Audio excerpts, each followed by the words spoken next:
제 한 장. 그날 밤 나는 처음으로 진짜 여자가 되었다. 52살, 20년 넘게 한 남자의 아내로 살아왔지만 그날 밤 나는 처음으로 진짜 여자가 되었어요. 남편이 아닌 다른 남자의 품에서 말이죠. 그건 계획된 일이 아니었어요. 실수라고 말하고 싶었어요. 하지만 제 몸이 느낀 전율과 쾌락은 결코 실수가 아니었어요. 20년 동안 잠들어 있던 여자가 한순간에 깨어났거든요. 그 남자는 제 남편의 절친한 친구였어요. 그리고 저는 그의 아내와 가장 가까운 사이였죠. 모든 게 틀어질 수밖에 없는 상황이었어요. 하지만 저는 멈출 수 없었어요. 이 이야기는 그날 밤부터 시작돼요. 강릉의 한 리조트, 잘못 들어간 방, 잘못 아는 남자와 함께한 그 밤에서요.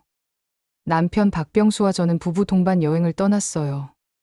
병수의 대학 동기 정기훈, 그의 아내 이정민과 함께였죠. 오랜만에 1박 2일 여행이었어요. 강릉 바닷가 근처 리조트. 우리 모두 50이 넘었고 아이들도 이미 다 컸어요. 정민이 먼저 제안했고 저는 순순히 따랐어요. 가슴 뛰는 설렘은 없었지만 바람 쐬러 간다는 생각에 거절하긴 싫었거든요. 서울을 떠날 때부터 묘한 기분이 들었어요. 20년 넘게 같은 일상만 반복하다가 갑자기 변화를 맞이했으니까요. 병수는 운전하면서도 말이 없었어요. 원래 말수가 적었지만 요즘은 더 심했어요. 아침에 일어나 회사 가고 저녁에 돌아와 텔레비전 보고 자는 것. 주말엔 골프 나가거나 집에서 뒹굴거리는 것. 그게 전부였죠. 기훈은 조용한 사람이었어요. 과묵하고 깔끔하고 눈빛이 깊었어요. 저는 그 분위기가 낯설면서도 이상하게 오래 기억에 남았어요. 병수와는 확실히 다른 타입이었거든요. 정민은 밝고 시끄러운 여자였어요.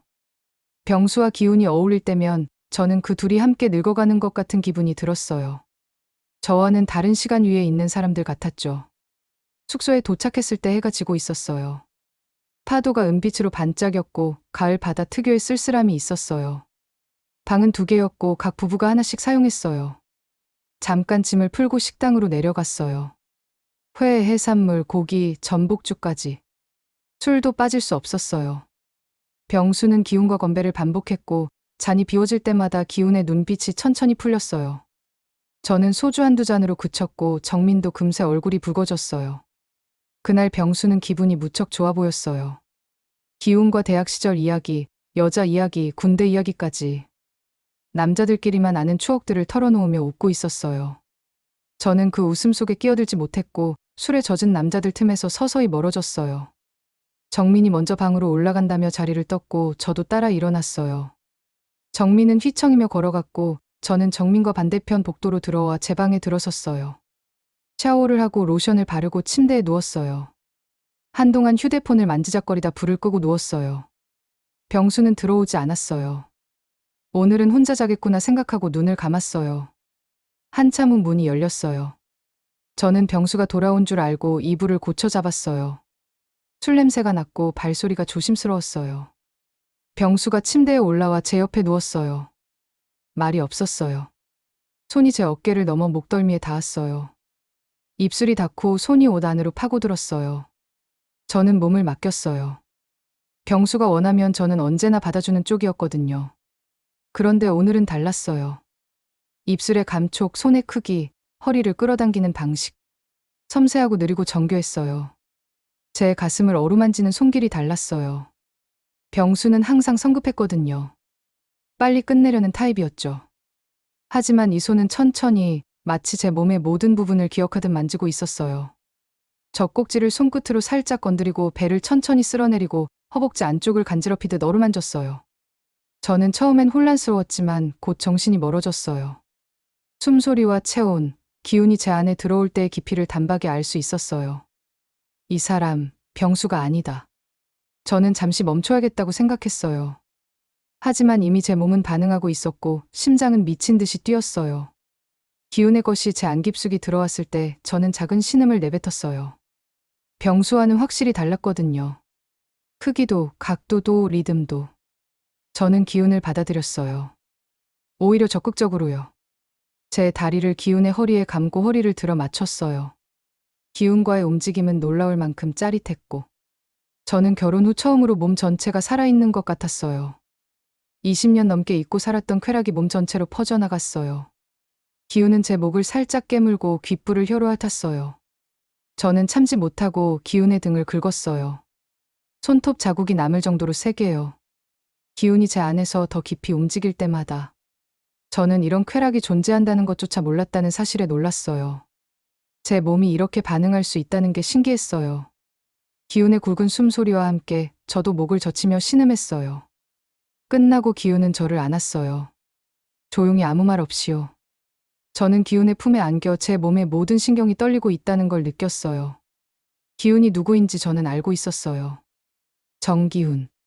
기훈은 분명히 저를 정민으로 착각했을 거예요. 저 역시 처음엔 착각했으니까요. 하지만 끝까지 그러진 않았어요. 제가 잠들기 직전 문득 떠오른 생각이 있었어요. 병수는 어디로 간 거지? 다음날 아침 식당에서 마주쳤을 때 병수는 아무렇지 않았어요. 기훈도 그랬어요. 하지만 단 한순간 저와 기훈의 시선이 마주쳤을 때 기훈의 눈 속엔 아주 미세한 동요가 있었어요. 저 역시 마찬가지였어요. 몸이 먼저 기억하고 있었거든요. 그날 밤의 온도와 떨림을. 제 두장. 아무 일도 없었다는 듯이. 그 다음날 아침 나는 거울 앞에서 한참을 서 있었어요. 제 얼굴이 달라 보였어요. 뭔가 바뀌었는데 정확히 뭐가 다른지 알 수 없었죠. 눈가의 주름도 그대로였고 입술도 전과 같았어요. 그런데 거기엔 분명히 다른 여자가 서 있었어요. 어젯밤 일이 정말 있었던 걸까? 꿈이었나? 너무 비현실적이었어요. 20년 넘게 박병수 한 사람만 알고 살던 내가 다른 남자와 그런 일을 했다는 게 믿기지 않았어요. 하지만 제 몸은 기억하고 있었죠. 허벅지 안쪽에 미세한 통증, 목덜미에 남은 희미한 자국, 그리고 아직 사라지지 않은 기운의 향기. 샤워를 하면서도 그의 손길이 떠올랐어요. 병수와는 확실히 달랐던 그 섬세함. 내 몸 구석구석을 기억하듯 쓰다듬던 손길. 샤워기 물줄기에 몸을 맡기니 어젯밤 내 몸을 적시던 그의 입맞춤이 생각났어요. 식탁 위에는 따뜻한 미역국이 놓여 있었어요. 정민이 일찍 일어나 준비했다고 했죠. 기훈은 고개를 숙이며 고맙다고 말했고 병수는 늘 그랬듯 조용히 미역국에 김치를 말아 먹었어요. 누가 봐도 평범한 아침이었어요. 단지 친한 두 부부가 여행 와서 함께 아침을 먹는 풍경 같았죠. 하지만 나는 숟가락을 들고도 한 입 삼키기가 힘들었어요. 밤새 머릿속이 뒤엉켜 있었거든요. 기훈의 손길, 숨결. 그 모든 게 아직도 피부에 남아 있었어요. 미역국 한 숟갈을 삼키려다 목이 메었어요. 그와는 한마디도 하지 않았어요. 그도 마찬가지였죠. 그저 아무 일 없었다는 듯 조용히 눈을 피했어요. 하지만 나는 알 수 있었어요. 그 역시 알고 있었어요. 그의 어깨가 굳어 있었고 물잔을 따르는 손끝이 살짝 떨렸거든요. 병수가 헛웃음을 섞으며 말했어요. 어제 기훈이랑 마시다 뻗었지 뭐야. 방을 잘못 들어갔어. 정민도 웃으며 받아쳤죠. 우리 남편도 아침에 내 방에서 깨어서 놀라더라니까. 그제야 모든 게 정리됐어요. 병수는 기훈의 방에서 잤고 기훈은 내 방으로 들어온 거였어요. 어둠 속에서 그는 나를 정민으로 착각했겠죠. 나도 처음엔 그를 병수로 착각했어요. 하지만 중간에 알았어요. 그리고도 멈추지 않았어요. 그 사실이 나를 더 혼란스럽게 했어요. 나는 왜 멈추지 않았을까? 그가 병수가 아니라는 걸 알았는데도 왜 그를 받아들였을까? 정민의 목소리에 정신이 번쩍 들었어요. 모든 시선이 나에게 쏠렸죠. 기훈도 걱정스러운 눈빛으로 나를 봤어요. 그 따뜻한 시선이 오히려 마음을 더 아프게 했어요. 나는 억지로 웃으며 말했어요. 괜찮아요. 그냥 조금 피곤해서요. 병수가 제 이마에 손을 얹었어요. 열은 없네. 여행 와서 무리했나 봐. 그의 차가운 손끝이 닿는 순간 나는 기훈의 뜨거운 손길을 떠올렸어요. 같은 손인데 이렇게 다를 수 있을까요? 병수의 손은 의무였고 기훈의 손은 간절했어요. 그날 우리는 예정대로 관광을 했어요. 사진도 찍고 웃기도 했죠. 리조트를 나설 때 모두 웃고 있었어요. 정말 아무 일도 없었다는 듯이요. 하지만 나는 내내 연기를 하고 있었어요. 버스를 타고 정동진을 구경하고 커피숍에서 차를 마시고 기념품 가게를 둘러보는 내내 기훈을 의식하고 있었어요. 그가 웃을 때, 그가 사진을 찍을 때, 그가 정민의 어깨에 손을 올릴 때마다 가슴이 아려왔어요. 특히 그가 정민을 바라보는 눈빛을 볼 때 묘한 질투가 일었어요. 정민은 그의 아내잖아요. 당연한 건데도 마음이 시렸어요. 어젯밤 그 따뜻한 품을 정민은 매일 느끼며 사는 사람이었어요. 서울로 돌아오는 차 안에서도 나는 말이 없었어요. 병수가 운전하는 뒷자리에서 창밖만 바라보며 생각에 잠겼죠. 이제 어떻게 해야 하지? 그를 다시 만나면 어떤 얼굴로 봐야 할까? 하지만 분명한 건 그날 밤 이후 나는 달라졌다는 거예요. 단 한 번의 착오, 우연, 그리고 실수였어야 했던 그 일이 내 몸과 마음을 완전히 바꿔놓았어요. 기훈의 시선은 언제나 내가 돌아서 있을 때 목덜미 근처에서 멈췄어요. 나는 그걸 느끼고도 외면했어요. 집에 도착해서도 나는 평소처럼 행동했어요. 빨래를 하고 저녁을 차리고 병수와 함께 텔레비전을 봤어요. 하지만 내 마음 한구석엔 여전히 기훈이 있었어요. 그는 사라지지 않았어요. 병수는 아무것도 모른 채 내 손을 잡고 서울로 돌아왔죠. 그런데 나는 그날 밤 이후 단 한 번도 그를 잊지 못했어요. 그리고 더 무서운 건 나 스스로 그 순간을 다시 원하고 있다는 사실이었어요. 제 세장, 다시 만나야만 했던 이유. 강릉에서 돌아온 지 2주가 지났어요. 하루하루가 지옥 같았습니다. 낮에는 평소처럼 집안일을 하고 저녁에는 병수와 함께 식사했어요. 밤이 되면 나란히 누워 잠을 청했죠. 겉보기엔 아무 일 없었지만 제 안은 완전히 뒤집혀 있었어요. 매일 밤 그날의 순간이 떠올랐습니다. 처음엔 죄책감이 앞섰어요. 남편을 속였다는 자책, 정민을 배신했다는 생각. 하지만 시간이 지나면서 그 감정은 조금씩 다른 무언가로 변해갔습니다. 기훈이 제 안에 남긴 건 단지 한 남자의 체온이 아니었어요. 그는 제 안에 나라는 존재를 다시 깨워버렸습니다. 결혼하고 아이 낳고 살아오며 저는 어느 순간부터 여자가 아니라 그저 아내의 엄마로만 살고 있었던 거예요. 24살에 병수와 결혼했을 때 저는 사랑한다고 믿었어요. 아니, 그렇게 믿고 싶었겠죠. 하지만 돌이켜보면 그건 사랑이 아니라 안정감이었어요. 병수는 착하고 성실했고 믿음직했으니까요. 그런 남자와 평범한 가정을 꾸리는 게 당연한 일이라고 생각했어요. 아이들이 태어나고 자라면서 저는 완전히 엄마가 되어버렸어요. 윤혜진이라는 사람은 사라지고 그저 누군가의 아내, 누군가의 엄마로만 존재했죠. 언제부터 내 몸이 내 것이 아니게 되었는지도 모르겠어요. 그런데 기훈은 달랐어요. 그가 나를 만질 때 나는 다시 여자였어요. 누군가에게 욕망받고 누군가를 갈망하는 여자. 그 감각은 너무 강렬해서 잊히지 않았습니다. 밤마다 병수 옆에 누워 기훈을 떠올렸어요. 그의 손길, 입술, 그리고 내 안에 들어왔을 때의 충만함. 병수가 코를 골며 잠들어 있을 때 나는 이불 속에서 몰래 내 몸을 만지며 기훈을 생각했어요. 그러면서 스스로가 너무 추해 보였습니다. 그런데도 멈출 수가 없었어요. 기훈은 연락하지 않았습니다. 나 역시 연락하지 않았죠. 하지만 우리 둘 다 알고 있었어요. 그날 밤이 단순한 우연이 아니었다는 거요. 한 달쯤 지났을 때 정민에게 전화가 왔어요. 우리 넷이 식사 한번 하자. 지난번 여행 이후로 너무 조용했잖아. 저는 웃으며 대답했어요. 그래요, 좋아요. 사실 속으로는 기훈을 다시 보고 싶었거든요. 그리움이 죄책감보다 훨씬 컸어요. 목요일 저녁 강남의 한정식집에서 우리는 다시 만났습니다. 기훈은 검은색 니트에 회색 정장 바지를 입고 있었어요. 그의 표정엔 여유가 묻어 있었죠. 저도 아마 그랬을 거예요. 한 달 동안 잠도 제대로 못 자고 밥맛도 없었으니까요. 병수는 여전히 무뚝뚝했고 기훈은 이상하리만치 조용했어요. 저는 숟가락을 들면서도 자꾸만 기훈에게 시선이 갔습니다. 그가 물을 마실 때, 웃을 때 그의 모든 동작이 제 시선을 붙잡았어요. 정민은 끊임없이 이야기를 이어갔습니다. 동네 아줌마 이야기, 아이들 이야기, 시댁 이야기. 평소 같았으면 웃으며 들었을 텐데 그날은 그저 소리만 들렸어요. 제 온 신경은 기훈에게 가 있었으니까요. 식사가 끝나갈 무렵 정민이 화장실에 다녀오겠다며 자리를 떴어요. 병수는 전화가 왔다며 밖으로 나갔고 순식간에 기훈과 단둘이 남았습니다. 숨이 막힐 만큼 조용했어요. 기훈도 긴장한 듯 보였어요. 그의 얼굴이 굳어 있었죠.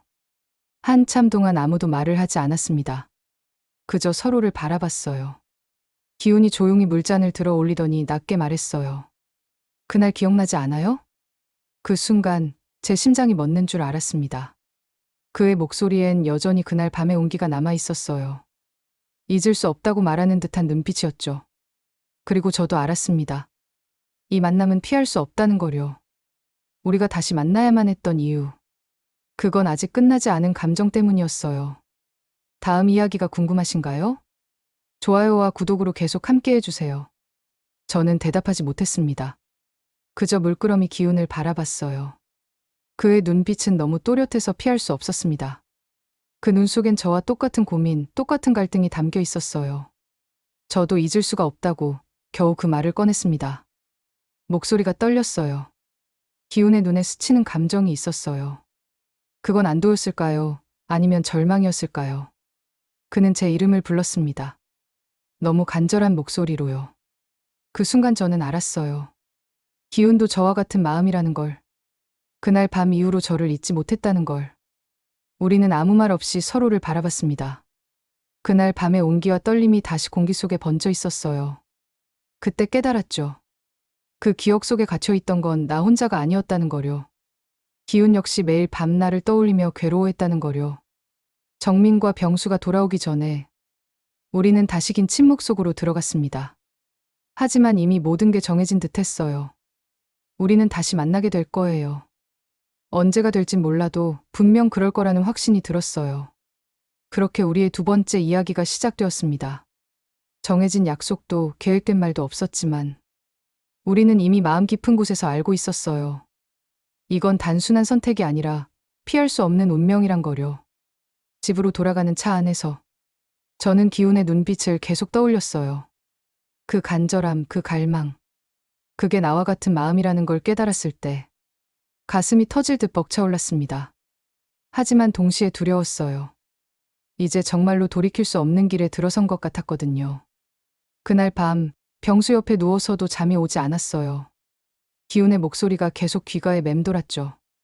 그날 기억나지 않아요? 그 한마디가 제 세상을 송두리째 흔들어 놓았어요. 이제 나는 혼자가 아니었습니다. 기훈도 같은 마음이었으니까요. 다음 날부터 저는 하루에도 수십 번 휴대폰을 확인했어요. 언제 연락이 올까? 혹시라도 문자가 와 있지 않을까?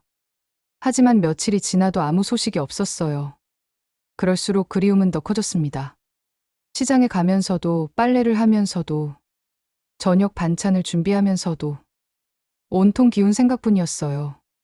그리고 일주일 뒤 마침내 문자가 왔습니다. 모르는 번호였지만 저는 한눈에 알 수 있었어요. 기훈이었죠. 그 짧은 메시지를 보는 순간 손이 덜덜 떨렸습니다. 드디어 왔구나. 심장이 쿵쾅거렸어요. 저도 바로 답장을 보냈습니다. 짧은 인사였지만 더 이상의 말은 필요 없었어요. 우리는 이미 서로의 마음을 알고 있었으니까요. 그날부터 새로운 인생이 시작될 거라는 예감이 들었어요. 두렵고도 설레는 인생. 이제는 다시는 예전으로 돌아갈 수 없는 길이었어요. 그날 이후 우리 사이의 공기가 바뀌었습니다. 다시 만날 이유를 만들지 않아도 모든 게 자연스러웠어요. 집으로 돌아가는 길, 기훈이 악수를 하는 척하며 작은 쪽지를 제 손에 쥐어줬습니다. 그 안에는 번호 하나가 적혀 있었어요. 정민조차 모를 기훈의 개인 번호. 그날 밤 저는 한참을 망설이다가 문자를 보냈어요. 저예요. 단 3글자. 그 짧은 말을 보내기까지 2시간이 걸렸어요. 지우고 다시 쓰고 또 지우고 전송 버튼을 누르는 순간 심장이 미친 듯이 뛰었습니다.